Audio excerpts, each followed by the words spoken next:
నమస్కారం. ఘంటారావానికి స్వాగతం. ముందుగా ప్రధానాంశాలు. ఫార్ములా ఈ కార్ రేస్ కేసులో మాజీ మంత్రి కేటీఆర్కు స్వల్ప ఊరట. 30 వరకు అరెస్టు చేయొద్దన్న హైకోర్టు, విచారణ 27కు వాయిదా. ఏసీబీ దర్యాప్తు కొనసాగించవచ్చన్న ఉన్నత న్యాయస్థానం, విచారణకు సహకరించాలని కేటీఆర్కు ఆదేశం.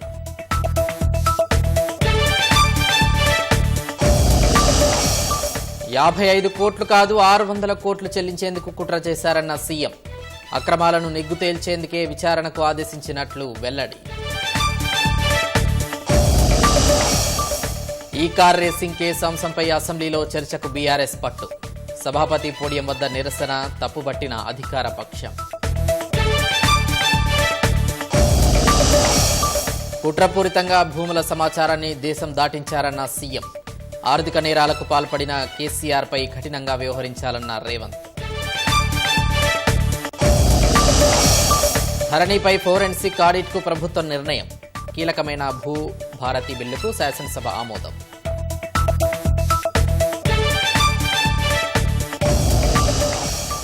జమిలీ ఎన్నికల బిల్లులను జేపీసీకి సిఫార్సు చేసిన లోక్సభ, కేంద్ర మంత్రి ప్రవేశపెట్టిన తీర్మానానికి రాజ్యసభ ఆమోదం.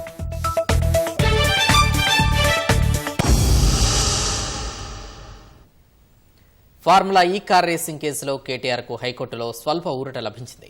కేటీఆర్ను ఈ నెల 30 వరకు అరెస్టు చేయొద్దన్న హైకోర్టు, ఏసీబీ దర్యాప్తు కొనసాగించవచ్చని తెలిపింది.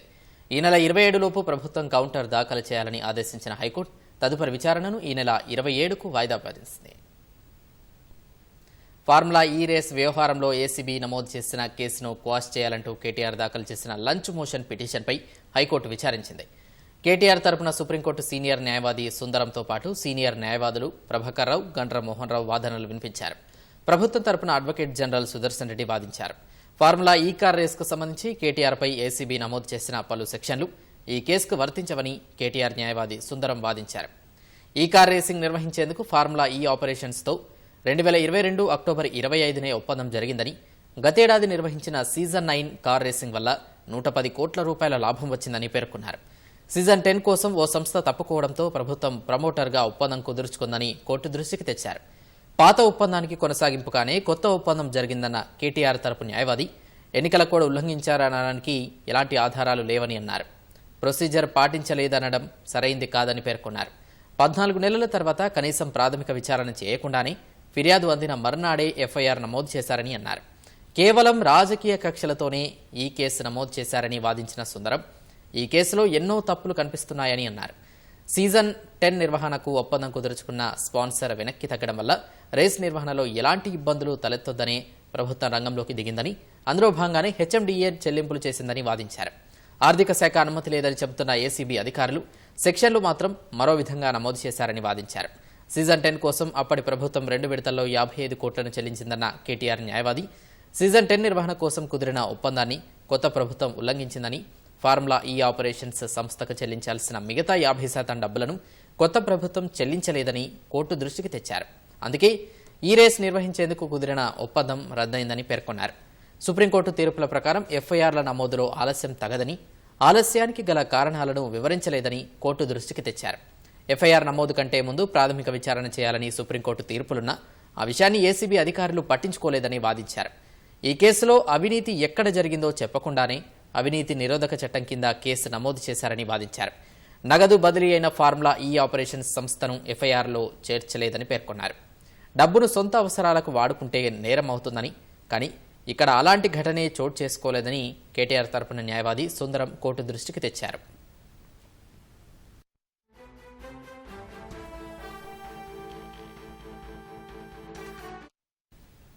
ప్రభుత్వం తరపున వాదించిన advocate general Sudarshan Reddy, FIR నమోదు అనేది ప్రాథమిక అంశం మాత్రమేనని, ఇందులో పేర్కొన్న అంశాలే ఫైనల్ కాదని వాదించారు. దర్యాప్తులో తేలే విషయాల ఆధారంగా సెక్షన్లు చేరుస్తారని పేర్కొన్నారు. 2 నెలల క్రితం కేసు నమోదుకు నిర్ణయించి కేసు నమోదు కోసం గవర్నర్ నిర్ణయానికి పంపారని వివరించారు. గవర్నర్ ఆమోదం తర్వాత కేసు నమోదు చేశారన్న ఏజీ, గవర్నర్ అనుమతి ఇచ్చిన కాపీని కోర్టుకు సమర్పించారు. కార్ రేసింగ్ కోసం 2 ఒప్పందాలు జరిగాయన్న సుదర్శన్ రెడ్డి, ఇందులో ఒక ఒప్పందం రద్దు కాగా రెండో ఒప్పందం జరగకముందే 50% డబ్బులు చెల్లించారని వాదించారు. కేటీఆర్ తరపు న్యాయవాది చెబుతున్న సుప్రీంకోర్టు తీర్పులు ఈ కేసుకు వర్తించవన్న ఏజీ, ఎఫ్ఐఆర్ దశలోనే క్వాష్ చేయాలని కోరడం సరైంది కాదని వాదించారు. డబ్బులు చెల్లించాలన్న ఫైల్పై కేటీఆర్ సంతకం చేశారని, అందుకే ఎఫ్ఐఆర్లో పేరు చేర్చామని కోర్టు దృష్టికి తెచ్చారు. ఈ కేసు దర్యాప్తు దశలో ఉన్నందున ఎలాంటి మధ్యంతర ఉత్తర్వులు ఇవ్వొద్దని కోర్టుకు కోరారు.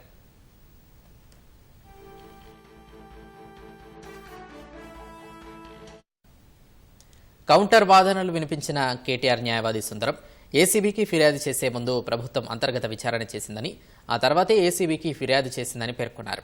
ఏసీబీ దర్యాప్తు అధికారి కనీసం ప్రాథమిక విచారణ చేయకుండానే ఫిర్యాదు ఆధారంగా ఒక్క రోజులోనే కేసు నమోదు చేశారని వాదించారు. లలితా కుమారి అండ్ చరణ్ సింగ్ కేసు ప్రకారం ఈ ఎఫ్ఐఆర్ నిలబడదని అన్నారు. కేసుకు సంబంధించి ప్రభుత్వాన్ని కౌంటర్ దాఖలు చేయమని ఆదేశించాలని, అప్పటి వరకు అరెస్టు చేయకుండా తదుపరి దర్యాప్తు చేపట్టకుండా మధ్యంతర ఉత్తర్వులు ఇవ్వాలని కోర్టును కోరారు. ఇరువైపుల వాదన విన్న న్యాయస్థానం 10 రోజుల వరకు కేటీఆర్ను అరెస్టు చేయొద్దని ఆదేశించింది. ఈ నెల 27లోపు కౌంటర్ దాఖలు చేయాలని ప్రభుత్వానికి సూచించిన కోర్టు తదుపరి విచారణను ఈ నెల 27కు వాయిదా వేసింది.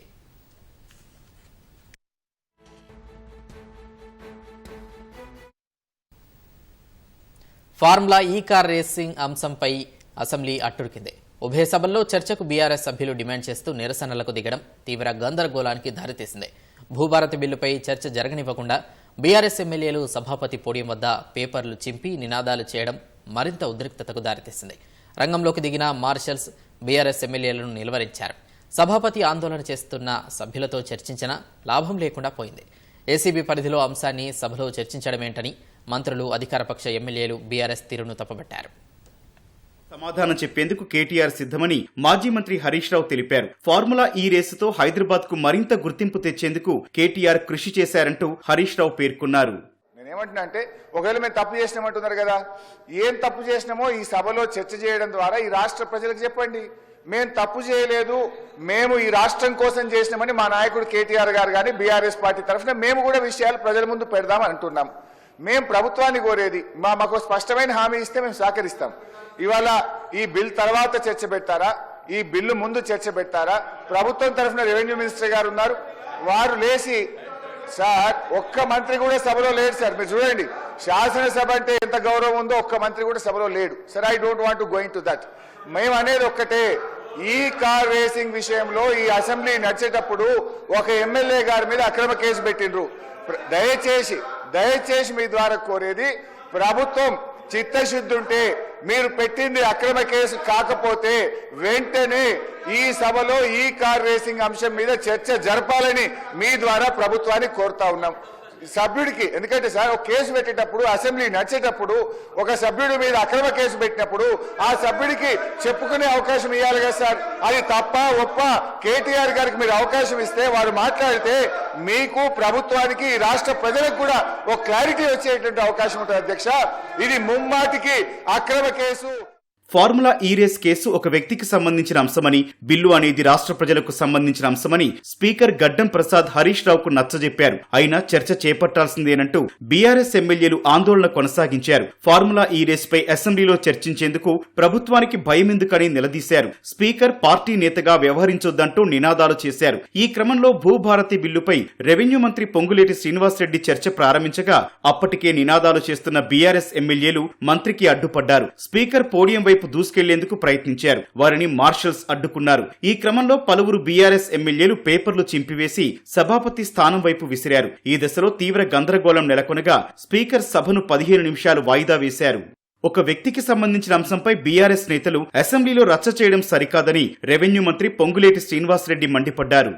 ధరణితో నష్టపోయి ఇబ్బందులు పడుతున్న సామాన్య ప్రజలకి ఒక వరముల ఇందిరమ్మ రాజ్యంలో ఈ భూభారత బిల్లుని ప్రవేశపెడుతుంటే ఒక దొర కోసం, ఒక దొర మీద వారు చేసిన తప్పులని విచారించే దాంట్లో భాగంగా కేసులు పెడితే ఆ కేసుల గురించి ఇక్కడ చర్చించాలని పట్టుబట్టడం చాలా దురదృష్టకరం అధ్యక్ష. అదేమన్నా జాతీయాన్ని, దేశానికి సంబంధించిన అంశమా, రాష్ట్రానికి సంబంధించిన అంశమా, చివరికి ఒక నియోజకవర్గానికి సంబంధించిన అంశమా ఈ సభలో చర్చించాల్సినంత అవసరం ఉందా అని మీ ద్వారా ఆ సభ్యులను ప్రశ్నిస్తున్నాను అధ్యక్ష. సభలో తీవ్ర గందరగోళం నేపథ్యంలో మంత్రి శ్రీధర్ బాబు, సభాపతి గడ్డం ప్రసాద్ బీఆర్ఎస్ సభ్యులతో ప్రత్యేకంగా సమావేశమయ్యారు. భూభారతిపై చర్చకు సహకరించాలని విజ్ఞప్తి చేశారు. ఈ కార్ రేసింగ్ కేసు అంశంపై చర్చకు సంబంధించి సభా నాయకుడైన సీఎంతో మాట్లాడి నిర్ణయం తీసుకుంటానని సభాపతి తెలిపారు. అనంతరం సభ తిరిగి ప్రారంభమైన సభలో బీఆర్ఎస్ సభ్యులు ఆందోళన కొనసాగించారు. వెల్లోకి దూసుకెళ్లిన హరీష్ రావు, బీఆర్ఎస్ సభ్యులు స్పీకర్ పోడియం ముందు ఆందోళనకు దిగారు. బీఆర్ఎస్ సభ్యులు చర్చను అడ్డుకోవడంపై మంత్రి శ్రీధర్ బాబు ఆగ్రహం వ్యక్తం చేశారు. కీలకమైన బిల్లుపై చర్చ జరుగుతూ ఉంటే సూచనలు ఇవ్వాల్సింది పోయి అడ్డుకోవటమేంటని నిలదీశారు. ధరణిలో లోపాలను బయటపెడితే ఇబ్బందులు ఎదురవుతాయని బీఆర్ఎస్ సభ్యులు కుట్రపూరితంగా సభను అడ్డుకుంటున్నారని సిపిఐ ఎమ్మెల్యే కూనంనేని సాంబశివరావు ఆరోపించారు. మా ప్రభుత్వం భూభారతి సంబంధించిన రెవెన్యూ చట్టాన్ని తీసుకొస్తున్న సందర్భంలో మంచి సూచనలు ఇవ్వడానికి అవకాశం ఉంటుంది. దాన్ని కూడా మేము వినియోగించము. ప్రజలకు సంబంధించిన సంక్షేమం మాకు అవసరం లేదు అనే ప్రవృత్తిలో వారు నడుస్తా ఉన్న తరుణంలో వారిని అడుగుతా ఉన్నాం అధ్యక్ష. నేను హరీష్ రావు గారిని అడుగుతా ఉన్నా, బీఆర్ఎస్ సంబంధించి మీరు బీఎస్సీ బిజినెస్ అడ్వైజరీ కమిటీ పిలిచినప్పుడు మీరు 9 అంశాలు మీ ముందు పెట్టడం జరిగింది అధ్యక్ష. మీరు చర్చ జరగాలని చెప్పారు. ఈ విషయం మాట్లాడిన అధ్యక్ష, వాళ్ళకి ఏదైనా బాధ ఉంటే వాళ్ళు వాళ్ళపైన కేసు పెడితే కేసు నీ ఒక్కడి మీద పెట్టారా? ఈ దేశంలో నీ ఒక్కడి మీద కేసు పెట్టింది. కేసులు అనేక మంది మీద పెడుతున్నారు కదా. రాహుల్ గాంధీ గారి మీద పెట్టారు, అందరి మీద పెట్టారు, రేవంత్ గారి మీద పెట్టారు, మా స్థాయిలో మా మీద పెట్టారు. మేము ఎప్పుడు ఇట్లా చేయలేదే. మీ మీద కేసు ఉంటే మీ నాన్నగారు నిరాహార దీక్ష చేశారు కదా, అక్కడ నిరాహార దీక్ష చేయరాదండి. గాంధీ బొమ్మ దగ్గర సానుభూతి అన్న వస్తుంది. 10 రోజులు చేయండి, వారం చేయండి, మీకు చేతనైన రోజులు చేయండి, నా మీద అన్యాయం పెట్టారని చేయండి. ఇక్కడ మా గొంతును నొక్కే హక్కు మీకెవరిచ్చారు? మీ మీద కేసు పెడితే మమ్మల్ని అందరినీ మాట్లాడనీకుండా చేసే హక్కు మీకెవరిచ్చారు? ఈ కార్ రేసింగ్ కేసు అంశంపై చర్చకు బీఆర్ఎస్ సభ్యులు ఎంతగా సభలో నిరసనలు చేసినా భూభారతి అంశంపైనే చర్చ కొనసాగడంతో శాసనసభ నుంచి బీఆర్ఎస్ సభ్యులు వాకౌట్ చేశారు. ఫార్ములా ఈ కార్ రేసింగ్ గురించి సభలో చర్చించాలని కేటీఆర్ ఇన్నాళ్లు ఎందుకు అడగలేదని సీఎం రేవంత్ ప్రశ్నించారు. అసెంబ్లీలో భూభారతి బిల్లుపై చర్చలో మాట్లాడిన సీఎం ఫార్ములా ఈ కార్ రేస్ ప్రతినిధులు వచ్చి తనను కలిశారని తెలిపారు. 600 కోట్లు పెండింగ్ నిధులు రావాల్సి ఉంది, ఇవ్వమని వారు అడిగారని సభకు సీఎం తెలిపారు. హెచ్ఎండిఏ ఖాతాలోని కోట్ల నిధులు లండన్లోని కంపెనీకి నేరుగా ఎలా వెళ్తాయని ప్రశ్నించిన రేవంత్ నిర్వాహకులతో కేటీఆర్ కుదుర్చుకున్న ఒప్పందం విలువ 600 కోట్లని తెలిపారు. ఎఫ్ఈఓ సంస్థకు సంబంధించిన ప్రతినిధి ఈ కార్ రేస్లకు సంబంధించి చర్చించాలంటే నేను అపాయింట్మెంట్ ఇవ్వకుంటే ఎందుకుంటా అధ్యక్ష? ఆ సంస్థకు సంబంధించిన ప్రతినిధి నన్ను కలిసి నాకు వాళ్ళు జరిగిన లోపాయకారి ఒప్పందాల గురించి చెప్పి దీన్ని నువ్వు సహకరించాలని అడిగినప్పుడు శాఖ నుంచి సమాచారాన్ని తెప్పించుకొని ఇది తెలంగాణ రాష్ట్ర ప్రజలకు సంబంధించిన సొమ్ము, హైదరాబాద్ నగర అభివృద్ధి కోసం మాత్రమే వాడాలి, కొద్ది మంది తోసుకుంటే కుదరదు అని చెప్పి వివిధ సందర్భాలలో అధికారుల నుంచి సమాచారాన్ని సేకరించి అధికారులకు పై అధికారులు నోటీసులు ఇచ్చి వాళ్ళు ఇచ్చిన రిప్లైల ఆధారంగా దాన్ని విచారణ చేపట్టాలి అని చెప్పి ఈరోజు ఫిర్యాదు చేసినాం అధ్యక్ష.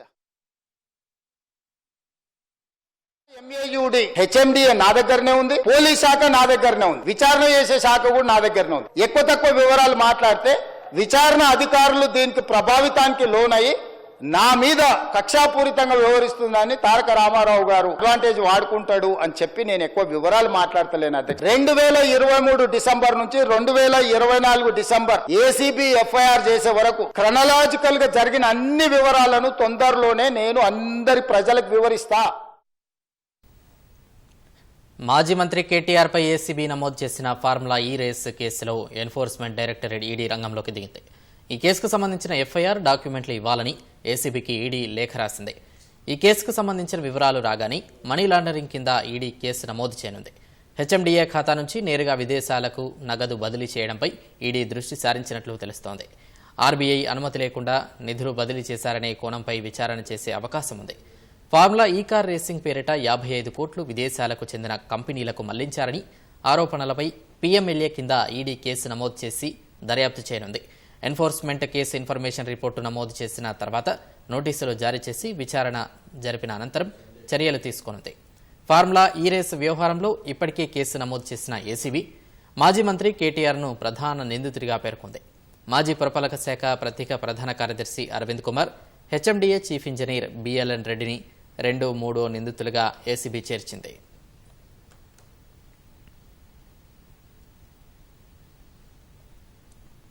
కుట్రలు చేసి కేటీఆర్ను జైల్లో పెట్టడమే సీఎం రేవంత్ రెడ్డి లక్ష్యమని మాజీ మంత్రి హరీష్ రావు ఆరోపించారు. కేటీఆర్పై పెట్టింది డొల్ల కేసు అని తొలి అడుగులోనే కేటీఆర్ నైతిక విజయం సాధించారన్నారు. రేవంత్ రెడ్డి అనాలోచిత నిర్ణయాల వల్ల రాష్ట్ర ప్రతిష్ట దెబ్బతిన్నదన్న ఆయన మండిపడ్డారు. మరో 3 ఏళ్లు రాష్ట్రంలోనే జరగాల్సిన ఫార్ములా రేసింగ్ రద్దు అయిందని హరీష్ రావు తెలిపారు. అసెంబ్లీలో చర్చ పెడితే కేసు డొల్లతనం బయటపడుతుందని చెప్పుకొచ్చారు. బీఆర్ఎస్ పాలనంతా పారదర్శకంగా జరిగిందని, కేసులంటే తమకు భయం లేదన్నారు. అయితే ఇవాళ ఇంకొకటి కూడా ఉన్నది, అంటే అది నిజమా అబద్ధం నాకు తెలియదు, సోషల్ మీడియాలో చూస్తూ ఉంటే అసెంబ్లీలో ఉంటుంది ఈడీ వాళ్ళు సమాచారం అడిగినని వస్తున్నది. అడిగినరా లేదా నిజం, సబ్జెక్టు కరెక్షన్. సాయంత్రం కేసు అయితే సాయంత్రం కంప్లైంట్ ఇస్తారు, పొద్దుగాల ఎఫ్ఐఆర్ అవుతుంది, మళ్ళీ సాయంత్రం వరకే ఈడీ వాళ్ళు ఇన్ఫర్మేషన్ అడుగుతున్నారు. అంటే కాంగ్రెస్ బీజేపీలు ఎంత కుమ్మక్కైనో స్పష్టంగా అర్థమవుతుంది. చోటేపై బడేపైల బంధం ఇవాళ స్పష్టంగా రాష్ట్ర ప్రజలకు అర్థమవుతా ఉంది. సివిల్ సప్లైలో స్కామ్ అయింది, వేల కోట్ల రూపాయల ప్రజాధనం దుర్వినియోగమైంది రేవంత్ పాలనలో. దాని మీద చర్య తీసుకోండి అని ఈడీకి, సిబిఐకి, కేంద్ర ప్రభుత్వానికి మేము ఫిర్యాదు చేసి 6 నెలలైనా ఎందుకో కాంగ్రెస్ మీద కేసు అంటే ఆ విచారణ చేయడానికి బీజేపీ ముందుకు వస్తలేదు. పొంగులేటి శ్రీనివాసరెడ్డి గారి మీద ఈడీ రైడ్ అయినట్టుగా 70-80 రోజులు అయినట్టుంది. ఇదివరకు ఆ రైడ్లు ఏమైందో ఇంతవరకు ఈడీ చెప్పది, పొంగులేటి నోరిపడు. అమృత్లో స్కామ్ జరిగింది అని ఢిల్లీకి పోయి కేటీఆర్ గారు ఫిర్యాదు చేసినా దాని మీద బీజేపీ మాట్లాడదు. ఇక్కడ 18 నాడు కేసు పెడతారు, 19 ఎఫ్ఐఆర్ అవుతుంది, 20 నాడు ఈడీ అడుగుతుంది. దీని వెనుక ఏముందో ఇవాళ ప్రజలు అర్థం చేసుకుంటున్నారు. బట్ ఎవరైనా అన్యాయంగా అక్రమంగా మా మీద ఎన్ని కేసులు పెట్టే ప్రయత్నం చేసినా భయపడేది లేదు. మేము పోరాటాలతోని, త్యాగాలతోని తెలంగాణ సాధించిన వాళ్ళం. రేపు కూడా ఈ తెలంగాణ హక్కులు కాపాడడానికి ప్రజల పక్షాన, తెలంగాణ భవిష్యత్తు కోసం, తెలంగాణ బ్రాండ్ ఇమేజ్ని కాపాడడం కోసం ఈ ప్రభుత్వాన్ని ప్రశ్నిస్తూనే ఉంటాం. రాష్ట్రంలో భద్రంగా ఉండాల్సిన ప్రజల భూముల సమాచారాన్ని మాజీ ముఖ్యమంత్రి కేసీఆర్ ఆర్థిక నేరాలకు స్వర్గధామంగా ఉండే దేశాలకు పంపించారని ముఖ్యమంత్రి రేవంత్ రెడ్డి శాసనసభ వేదికగా తెలిపారు. ఈ టెండర్ ఏ సంస్థ పిలిచింది అధ్యక్ష? TSTS, Telangana state technology centre ఆ సర్వీసెస్. అది ఎవరి ఆధ్వర్యంలో? ఐటీ మినిస్టర్ ఆధ్వర్యంలో ఉంటుంది అధ్యక్ష. డిజిటల్ వెబ్సైట్ ను నిర్వహించే నెపం మీద సత్యంతో ఉన్న రిలేషన్ కానీ, ఆ కంపెనీలో ఉన్న ఎండీలు, వైస్ చైర్మన్లు, లేకపోతే డైరెక్టర్లు అందరూ 2017లోనే ఆర్థిక నేరాలకు పాల్పడి 1000 కోట్ల రూపాయల కుంభకోణాల పాల్పడి జైళ్లలో ఉన్న సంస్థకు చంద్రశేఖరరావు గారు అప్పచెప్పి ఈ తెలంగాణ రైతాంగ సంపూర్ణ సమాచారాన్ని దేశాలు దాటిచ్చింది అధ్యక్ష. ఈ రోజు ఈ నిర్వహణలో ఈ రాష్ట్రంలో 2020 నుంచి ఇప్పటి వరకు జరిగిన ప్రతి ట్రాన్సాక్షన్ కు సంబంధించిన ఆధార్ కార్డు, బ్యాంకు ఖాతా నెంబర్, టెలిఫోన్ నెంబర్, అన్ని వివరాలు పూర్ణమైన రెవెన్యూ సమాచారం అని తెలిపోయింది అధ్యక్ష. ఇది ఎంత తీవ్రమైన నేరం అంటే ఈ నేరానికి శిక్ష అనేది ఏ స్థాయిలో విధించాలనో చట్టాలన్నిటిని కూడా చదవాల్సిన పరిస్థితి ఈ రోజు ఈ రాష్ట్రంలో చంద్రశేఖరరావు గారు కల్పించారు అధ్యక్ష. ప్రభుత్వ కార్యాలయం నుంచే ఈ ధరణి పోర్టల్ ను నిర్వహించాలన్న కండిషన్ ఉల్లంఘించి పోనీ తెలంగాణ రాష్ట్రంలోనే ఏదో ఒక ఆఫీసులో నుంచి నిర్వహించినట్టు లేదు అధ్యక్ష. విజయవాడ నుంచి నిర్వహించారు, బెంగళూరు నుంచి నిర్వహించారు, ఢిల్లీని, గుర్గావ్ నుంచి నిర్వహించారు, ఈశాన్య రాష్ట్రాల నుంచి నిర్వహించారు. ఈ రోజు ఈ రాష్ట్ర ప్రజల యొక్క నమ్మకాన్ని, విశ్వాసాన్ని కూనీ చేయడమే కాకుండా ఆర్థిక నేరాలకు పాల్పడ్డాడు అధ్యక్ష. దానికోసం ఎంత కఠినంగా వీళ్ళ పట్ల ప్రభుత్వాలు వ్యవహరించాల్సిన అవసరం ఉన్నది అధ్యక్ష.